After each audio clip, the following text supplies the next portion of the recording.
Hi guys, I am Bashul Chaudhary. आप देख रहे हैं Clarifying Concepts. Today we are going to do an important chapter in chemistry, which is hydrogen. Before starting, I had one question. The question goes as follows: can we put fire on water? If you know the answer to this question, please do comment down in the comment section below. In this lesson, we are going to learn about the isotopes of hydrogen, its placement in the periodic table, and how can we produce hydrogen by reacting water and metals. So first we are going to learn about the isotopes of hydrogen. So do you know what are isotopes? Yes, isotopes are the atoms of the same element having the same atomic number but different mass number. Hydrogen has three isotopes, namely protium, deuterium and tritium. As you can see on the screen, we have protium, deuterium and tritium, the atoms of the three isotopes of hydrogen. Now make an observation as what you see different in all of them.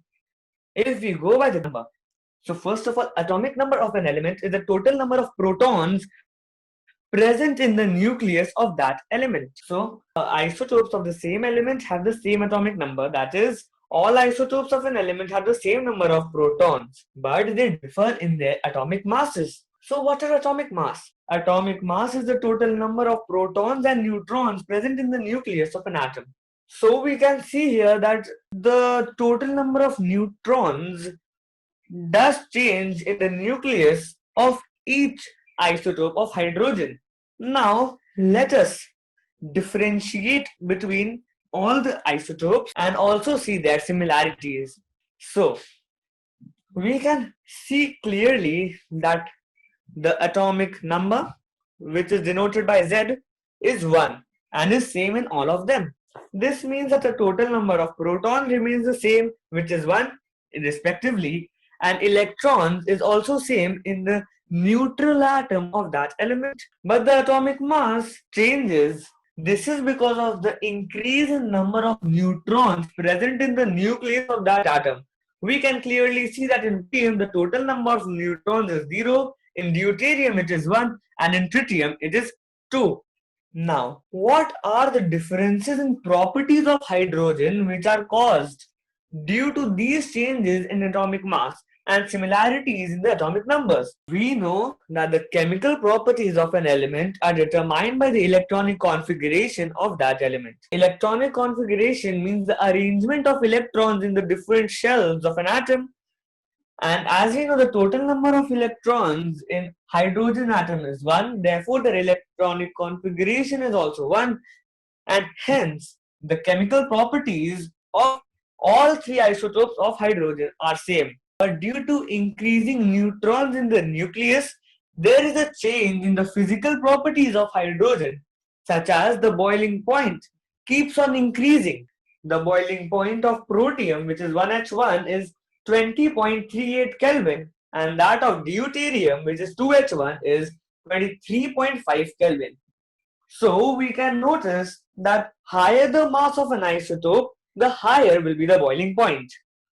Now, the main thing to note between the three isotopes of hydrogen is that protium is the most abundant isotope of hydrogen, while tritium is the most scarce isotope. Moreover, tritium is a radioactive isotope. This means that it spontaneously decays, and hence the configuration of its nucleus as well as the electronic configuration keeps on changing. Now we will study where to place hydrogen in the periodic table. If we place elements in according to their increasing atomic numbers, then hydrogen should be placed in group 1 period 1. However, the properties of hydrogen are not similar to the properties of elements placed in group 1, which are the alkali metals. Some of the properties of hydrogen are similar to alkali metals, which are of group 1. Some are similar to halogens, which are of group 17, while some completely different from both the groups. And hence, in most of the modern periodic tables, hydrogen is placed at the top of the table. Now let us see what are the similarities between the alkali metals and the hydrogens. Alkali metals, the electronic configuration of the alkali metals is generally represented in the form of NS1. Like the electronic configuration of lithium is 1s2, 2s1. The electronic configuration of sodium is 1s2, 2s1, 2p6, 3s1, and so on. The electronic configuration of hydrogen is 1s1, which is similar to alkali metals. The valency of alkali metals is 1. This means that the alkali metals will attain the nearest noble gas configuration if they lose an electron. The same case is with hydrogen. It has a tendency to lose an electron. Hence, alkali metals as well as hydrogen form a unipositive ion by losing an electron. Alkali metals are strong reducing agents. For example, 2Na plus 2HCl will give us 2NaCl plus H2. Here, HCl has been reduced to NaCl and hydrogen gas has been evolved. And we know that the definition of reduction only includes the addition of hydrogen, and hence hydrogen is a reducing agent. For example, CuO plus H2 will give us Cu plus H2O. Here, CuO has been reduced to Cu. So, here we have seen how hydrogen is similar to the alkali metals. Now let us see the similarity of hydrogen to the halogens. The general electronic configuration of the halogen is Ns2np5, where they require only one electron to attain the electronic configuration of the nearest noble gas. Hydrogen also needs one electron to attain its duplet and have an electronic configuration similar to helium. And hence, halogens which require one electron have a valency of 1, and so does hydrogen. The halogens, after receiving an electron, form uninegative ions, and hydrogen also, after attaining an electron, forms a uninegative ion of H-. If we see the physical states of the halogens and hydrogen, we will observe that halogens, which include fluorine and chlorine, are mostly gaseous in nature, and hydrogen is also found in its gaseous state. The halogens such as fluorine, chlorine, bromine, iodine are all found in diatomic forms like Cl2, F2, Br2, I2. Hydrogen is also found in a diatomic form, which is H2, also called as dihydrogen. Now let us see the unique properties of hydrogen. These three properties of hydrogen are very important, so let us look at them quite closely. So hydrogen is the only element which can form cations as well as anions. It can bond itself through ionic bonding, covalent bonding, and coordinate covalent bonds. Hydrogen, as we know, can form cations, which are H plus ions, as well as anions, which are H minus ions. It can form ionic bonds, covalent bonds, and coordinate covalent bonds. It has only one shell, which is the K shell. The alkali metals and the halogens have minimum of 2 shells in their atoms. The oxide of hydrogen is neutral in nature, while the oxides of alkali metals are alkaline, and the oxides of halogens are acidic in nature. Can you tell me what is the oxide of hydrogen called? Yes, you are right. It is water. Now let us see how can we prepare hydrogen from water and metals. So for knowing how can we form hydrogen, first we will have to see this chart, which is called as the reactivity series of metals. The arrangement of metals in decreasing order of their reactivity in form of a series is called as the activity or the reactivity series of metals. So the most reactive metal is placed at the top, and the reactivity of the metals keeps on decreasing as we move down the table. Thus, potassium, being the most reactive metal, is placed at the top of the list, and the least reactive metal, being platinum, is placed at the bottom of the list. The ability of metals to reduce water to hydrogen also decreases on going down the series. Hence, potassium is most reactive, followed by sodium, then calcium, magnesium, zinc, and so on. Sorry, lead and other metals which are further below activity series have no reaction with water even when the metal is hot and the steam is used. Now let us see closely to each of these reactions. First, we will react potassium with cold water. It is necessary to react potassium with cold water, or else if we react it with hot water or steam, it will be a highly explosive reaction which can have severe harmful effects. So, on putting a small piece of potassium on water, we will first observe that the piece floats. This is because the density of potassium is less than that of water, and it is about 0.86 grams per cubic centimeter. Then the gray color potassium solid on touching water turns into a silvery white globule. Explosive and vigorous is the reaction that the globule darts on the surface of the water. We will observe that it is an exothermic reaction and a flame is produced. Now, due to the presence of potassium, the flame turns lilac in color. The resultant mixture is then soapy to touch and alkaline. The reaction is highly vigorous and exothermic, and the flame looks somewhat like this. The reaction is 2K plus 2H2O will give 2KOH plus H2. It is very important to write this reaction whenever anything related to potassium and water is asked. We will also observe effervescence, which is the evolution of gas bubbling out through a liquid. Then, when we react sodium with water, we will observe that sodium 2 floats on water having a density of 0.97 gram per centimeter cube.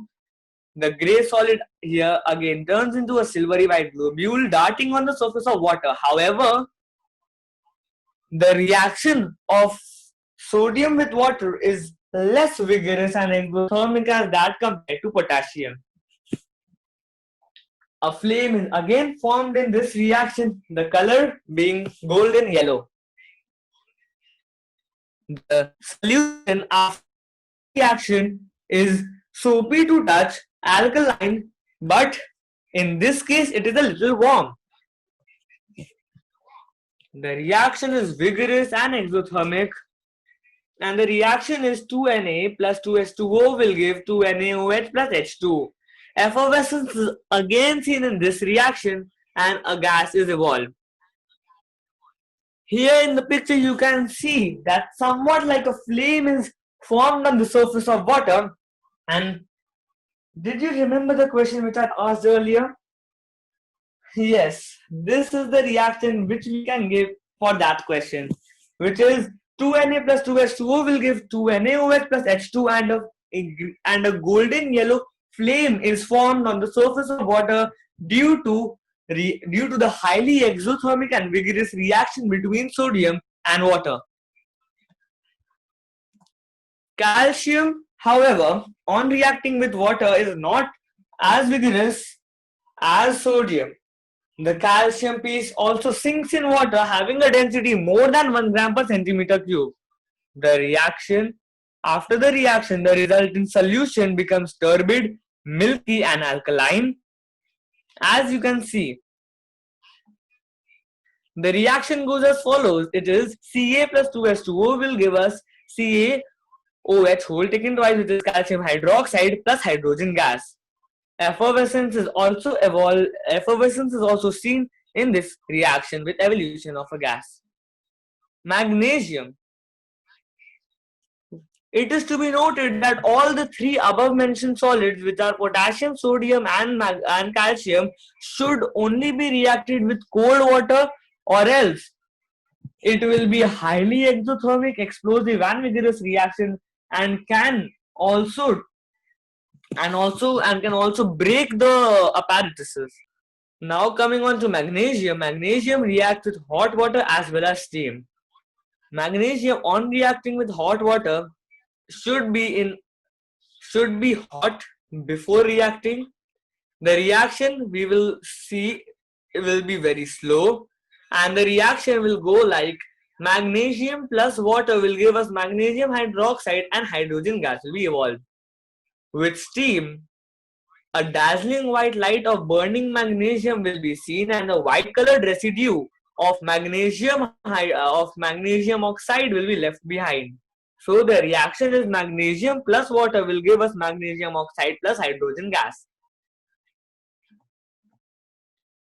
Now aluminium and zinc. On reacting aluminium with water, a coat of aluminium oxide is formed which prevents aluminium to come in contact with water, which is steam in this case, and hence prevents further reaction. However, at higher temperatures of about 800 degrees centigrade, the coating of Al2O3, which is aluminium oxide, breaks and the reaction again continues. The reaction is as follows. It is aluminium plus water will give us Al2O3, which is aluminium oxide plus hydrogen gas. Now with zinc, the reaction is much slower than the reaction. Now with zinc, the speed of the reaction is much slower than that with aluminium. The residue formed after the reaction is called a zinc oxide, and it has a characteristic that it is yellow when hot and white when cold. The reaction is like zinc plus water will give us zinc oxide plus hydrogen gas. Iron. The reaction the reaction of steam with hydrogen is even less vigorous than that with zinc. The gas evolved should be removed immediately or else the products react among themselves. So why do you think the gas evolved should be immediately removed? This is because hydrogen gas which is formed as one of the products has a reducing power. Thus it reduces the oxide of iron to form iron and steam back. The reaction is reversible and the reaction goes like 3Fe plus 4H2O will give us Fe3O4, which is triferric tetraoxide, also called as magnetic oxide, plus hydrogen gas. So many times we have told that a gas is evolved with effervescence. But how can we test that? But what is the test of that gas? So the following tests prove that the evolved gas was hydrogen. First is that the gas is colorless, the gas is odorless. Then burning. A burning wooden splinter is extinguished by hydrogen because it does not support combustion. Pure hydrogen burns quietly with a pale blue flame, and when hydrogen is mixed with little amount of air, it burns with a characteristic pop sound. The last two tests are very important whenever testing a gas for hydrogen. So guys, thank you for watching. Stay tuned for further updates. We will complete this chapter in the next lesson.